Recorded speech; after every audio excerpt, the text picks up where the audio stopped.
में जहां से हमारे सहयोगी बात कर रहे थे, एक बात समझ में आ रही है कि कॉमर्शियल जो गैस है, सिलेंडर है, उसको लेकर दिक्कत आ रही है। होटल्स में या फिर जो कॉमर्शियल जगहों पर सप्लाई चल रही थी उसमें दिक्कत आ रही है। जल्दी से अब निवान जी, आपने सुन लिया, सब कुछ लाइव है, इसमें कुछ कांट छांट नहीं है, एकदम जो लोग बोल रहे हैं, देख रहे हैं, समझ रहे हैं, वही कह रहे हैं। देखिए विद्यानाथ जी, आपका चैनल तो जाना जाता है सच्चाई दिखाने के लिए, तो आपको तो ये बताने की जरूरत ही नहीं है कि आप सच्चाई दिखा रहे हैं। हम तो मानते हैं आप सच्चाई दिखा रहे हैं। हम तो मानते हैं आप सच्चाई दिखा रहे हैं। हमारा ये कहना है कि सरकार जो है इस समय अगर वो अपनी आंखें बंद कर रही है और जनता की परेशानी को नहीं समझ रही है तो ये देशद्रोही सरकार है।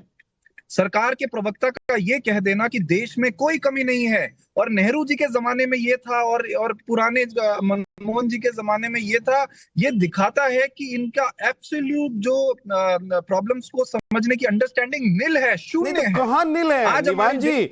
लोग कह रहे हैं, देखिए अलग अलग जगहों पर, इसीलिए मैंने अपने सहयोगियों को बड़े बड़े शहरों में भेजा कि भाई जहां से कल से खबर आ रही थी यहां बड़ा पैनिक सिचुएशन है, यहां पर ये हो रहा है, वो भाई एक तरफ देखिए गैस जो घर में सप्लाई होने वाली है, यानी कि जो आम लोगों के घर में गैस पहुंचना, वहां खाना बनना, उसमें कोई दिक्कत नहीं हो रही है। पीएनजी में कोई दिक्कत नहीं हो रही है। कॉमर्शियल में तो सरकार ने भी कहा है कि जो एक्ट लागू किया 1955 का, उसमें 70 और 80% से ज्यादा कॉमर्शियल गैसों की सप्लाई नहीं होने जा रही है, तो वहां दिक्कत आ रही है। तो फिर आप लोग इतना क्या माहौल बना रहे हैं कि ऐसा लग रहा है कि देश में इतना बड़ा संकट आ गया? निवान जी सर, हैरानी हो रही है ये बात सुन के मुझे विद्यानाथ जी। आप तो बहुत आप सीनियर जर्नलिस्ट हैं। हैरानी हो रही है, आज पूरी दुनिया के जितने भी देश हैं वो अपने देश में क्राइसिस मैनेजमेंट में लगे हैं। आप क्या किसी क्राइसिस होने का इंतजार कर रहे हैं? आप ये इंतजार कर रहे हैं कि किस तरह से लोग सड़कों पे निकल आए और किस तरह से जो हाहाकार मच जाए? अरे ये तो पूरी दुनिया को पता है कि अगर ऐसा युद्ध लगा हुआ है जहां से आपका 60% गैस आता है और वो ब्लॉक हो गया है, तो वो तो क्राइसिस होना ही है। इसमें आप किस चीज का इंतजार कर रहे हैं? What are you doing to recover? ठीक है, इसका मतलब ये हुआ कि विपक्ष ये चाह रहा है। ठीक है निवान जी, समझ में आया। यानी कि विपक्ष ये चाह रहा है कि भाई इससे पहले सिचुएशन क्रिएट हो, इससे पहले सिचुएशन क्रिएट हो, राधिका खेड़ा, सरकार क्या उसके लिए एक्शन प्लान? वही मेरा सवाल था सबसे पहला कि एक्शन ऑफ प्लान क्या है आने वाले दिनों के लिए, आप लोगों ने क्या तैयारी की हुई है? जल्दी से 20 सेकंड में राधिका। देखिए, पहली बात, अगर ये अखबार पढ़ते हो तो निर्वाण जी की आदत है और उनकी पार्टी की, बिना सरकार की स्टेटमेंट सुने और हमारे मंत्रियों को सुने हाहाकार मचाना शुरू कर देते हैं और कोई सड़क पे नहीं आता है सिवाय इनके लोगों के। 70% जो हमारी एनर्जी रिसोर्सेज हैं वो नॉन ह्यूमन स्टेट के। मैं आपके बीच में नहीं बोली थी निर्वाण जी जब आप झूठ बोल रहे थे। आप नेहरू जी पे गए, अब आप चुप रहिए, बीच में मत बोलिए। बीच में बोलने से आपको वोट नहीं मिलेगा, आप फिर भी हारेंगे। चुप रहिए, अब मेरे को बात कंप्लीट करने दीजिए, जिम्मेदारी की बात है। देखिए विद्या जी, इनको चुप कराइए। निवान जी प्लीज एक एक करके, निवान जी एक एक करके प्रवक्ताओं को नहीं पता क्या हो रहा है देश में। लोग आपको नहीं पता क्योंकि आप हमेशा गलत आंकड़े लेकर खाते हैं और खाते हैं। मैंने नेहरू जी का नाम नहीं लिया था पर आपको नेहरू जी सुनाई दे रहे थे। और मैं कंपेयर करूंगी, जब आप बात करेंगे कि प्राइसेस बढ़ गए तो मैं 2013 यूपी के ना, आज इसके लिए डिबेट मैंने रखी नहीं है कि आप लोग झगड़ा करें। इसके लिए डिबेट रखी नहीं है कि झगड़ा करें। भाई आपके झगड़ा से जनता को आज कुछ नहीं मिलने वाला है। रुक जाइए, आप दोनों लोग रुक जाइए। दीपक वोरा जी, अब देखिए सर, दो तस्वीरें हैं। दीपक जी को रखिए जरा स्क्रीन पर। दीपक जी, दो तस्वीरें हैं, एक वो जो मेरे सहयोगी दिखा रहे हैं, एक ये जो अभी ये आप देख रहे हैं, अगर आपके पास स्क्रीन है तो ये देख रहे हैं कि संसद में कैसे प्रोटेस्ट किया जा रहा है, और एक और वो बयानबाजियां हैं जो विपक्ष की तरफ से। सर आपको क्या लग रहा है कि सच में इस वक्त जो विपक्ष कह रहा है वो ठीक कह रहा है, कर रहा है, वो ठीक कर रहा है, या जल्दबाजी दिखा रहा है और ये ब्लेम गेम का जो पूरी रणनीति और राजनीति है उसकी शुरुआत हो गई है? बहुत बहुत धन्यवाद सर, बहुत अच्छा लगता है आपके चैनल पर। मेरी 75 साल की उम्र है, 52 साल मुझे कूटनीति में हो गए हैं। अब मैं आपको कुछ कहना चाहता हूं सर, जो हमारे पॉलिटिकल लीडर्स हैं ये जो कहें 9/11 को मैं न्यूयॉर्क में था सर। देखिए क्या इत्तेफाक था, और उस वक्त अमेरिकन टेलीविजन चैनल्स पे किया जा रहा था कि अमेरिका इज अंडर अटैक। आज ना कोई डेमोक्रेट है ना रिपब्लिकन है, आज हम सब अमेरिकन हैं, इकट्ठे होके हमको इसका सामना करना है। 2015 नवंबर में मैं पेरिस में था, वहां पढ़ा, वहां से हमारी मीटिंग हो रही थी। इस्लामिक स्टेट का अटैक, वो वहां के प्रेसिडेंट फ्रांसवा हॉलैंड बहुत अनपॉपुलर थे। फ्रेंच टीवी पर today we are all French, ये इस पार्टी का उस पार्टी का, नो, हम इकट्ठे होके मुकाबला करेंगे। सर मैच्योरिटी यही होगी, अगर जो लोग आलोचना कर रहे हैं सरकार की, अगर कुछ सुझाव दे दें क्या करना चाहिए। हम इसके सामने झुक गए हैं, उसके सामने, दिस इज मीनिंगलेस। बेसिकली अगर यूनिटी नजर आए हमें, मैं तो एक बहुत साधारण बेटा हूं अपनी माँ भारती का सर। मैं दिन में एक ही बार खाता हूं, मेरी आदत है। और हम लोग यूज नहीं कर रहे गैस, इवन तो हम जहां मैं रहता हूं हमारे पास पाइप गैस है, लेकिन हम लोग बिजली पे खाना बना, एक व्यक्ति के, मैं अकेला रहता हूं। So there is no issue at all sir.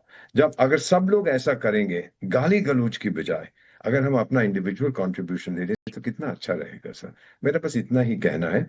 जो स्ट्रेट्स के ऊपर मैं एक चीज और आपसे समझना चाह रहा हूँ। नहीं दीपक जी, मैं एक चीज और समझना चाह रहा हूँ। आपने बताया, अपना तजुर्बा बताया कि कौन कौन सी कंट्रीज में कब कब क्या क्या हुआ, आप वहां पर मौजूद थे, उन लोगों ने क्या किया, और आज अब सोच रहे हैं कि हमारे देश में भी ऐसा होना चाहिए, पक्ष विपक्ष सब मिलकर एक साथ खड़े हो जाए, संकट की घड़ी में ऐसा होना भी चाहिए। दीपक जी, अभी जो परिस्थिति है उसमें आपको क्या लग रहा है कि सच में देश में ऐसा पैनिक बटन दब गया है, या अफवाह, या जो एक माहौल होता है ना कि भाई दुनिया भर में युद्ध चल रहा है, भाई ये खबर तो फैल ही रही है, तो इसीलिए लोग हो सकता है कि जल्दी से जाके भाई जो महीने में 1 सिलेंडर भरवाते होंगे वो सोच रहे हैं कि भाई 2 सिलेंडर भरवा के रख ले, क्या पता कल गैस मिले ना मिले। मैं बता देता हूं सर, ये जो अभी जंग हो रहा है इजराइल, अमेरिका और ईरान के बीच में, इससे पहले 54 काइनेटिक कॉन्फ्लिक्ट्स दुनिया में हो रहे हैं। उस वक्त हम कोई बात नहीं करते थे, लेकिन इसका हमारे एनर्जी सप्लाई पे असर पड़ रहा है। लेकिन हमारे रिजर्व्स हैं 7 हफ्ते के। अभी आपने स्वीकार किया कि आप सरकार के आंकड़े लेते हैं, तो ले लीजिएगा सर, हमारे petroleum supplies are for 7 weeks. दूसरा, दुनिया का हम 2nd largest exporter of refined petroleum है सर।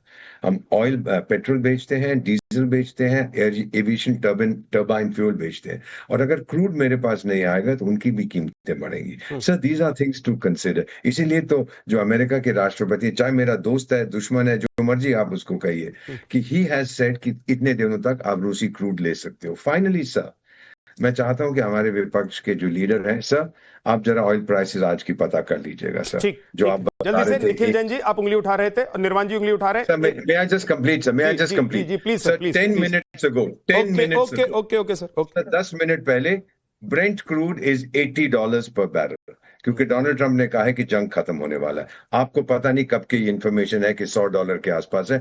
मैं 10 मिनट पहले की बात कर रहा हूं sir. I monitor this on a real time basis. आप देख लीजिएगा ब्रेंट क्रूड की क्या कीमत है। That's all that I want to say sir. Okay, Nikhil ji, फिर निर्वाण जी, और फिर उसके बाद विवेक जी। विद्या जी, दीपक जी ने, एम्बेसडर दीपक ने भी ये कहा कि किस तरीके से डोनाल्ड ट्रंप ने हमें इजाजत दी 30 दिन रशिया से तेल खरीदने की। मेरा सवाल ये है कि भारत अगर एक संप्रभु देश है तो डोनाल्ड ट्रंप या अमेरिका या उनके ट्रेजरी सेक्रेटरी कौन होते हैं हमें बताने वाले। दीपक जी ने एक और बहुत अच्छी बात कही है, भाई वो कुछ भी बोलते रहते हैं।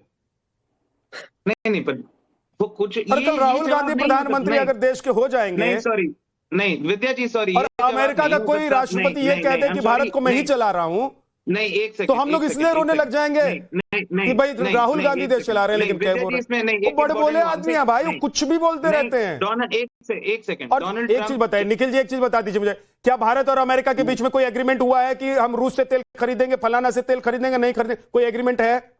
मैं बता देता हूं उसमें क्या है। डोनाल्ड ट्रंप ने कहा अग्रीमेंट हुआ, हमारे प्राइम मिनिस्टर ने उसको ट्वीट करते हुए कहा थैंक यू। उसके बाद हमारे प्राइम मिनिस्टर की, उनकी पार्टी ने पूरा हमारे प्राइम मिनिस्टर ने, हमारी सरकार ने पहले एग्रीमेंट कर लिया और फिर कहा कि नहीं हम रूस से तेल खरीदेंगे।